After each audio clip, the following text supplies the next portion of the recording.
கர்த்தருடைய பரிசுத்த நாமத்துக்கு ஸ்தோத்திரம். கர்த்தர் நல்லவர். ஏசாயா 41 அதிகாரம் 12-14 வசனங்கள்.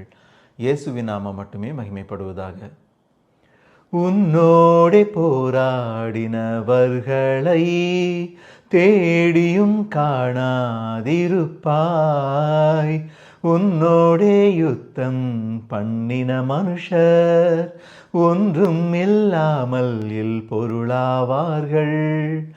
யாக்கோபு என்னும் பூச்சியே, இஸ்ரவேலின் சிறு கூட்டமே, பயப்படாதே, நான் உனக்கு துணை நிற்கிறேன் என்று கர்த்தரும் இஸ்ரவேலின் பரிசுத்தருமாகிய உன் மீட்பர் உரைக்கிறார்.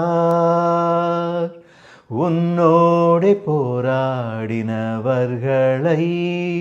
தேடியும் காணாதிருப்பாய்.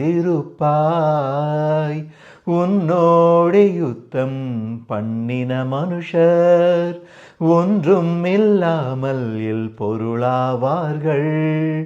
யாக்கோபு என்னும் பூச்சியே, இஸ்ரவேலின் சிறு கூட்டமே, பயப்படாதே, நான் உனக்கு துணை நிற்கிறேன் என்று கர்த்தரும் இஸ்ரவேலின் பரிசுத்தருமாகிய உன் மீட்பர் உரைக்கிறார். கர்த்தர் நல்லவர்.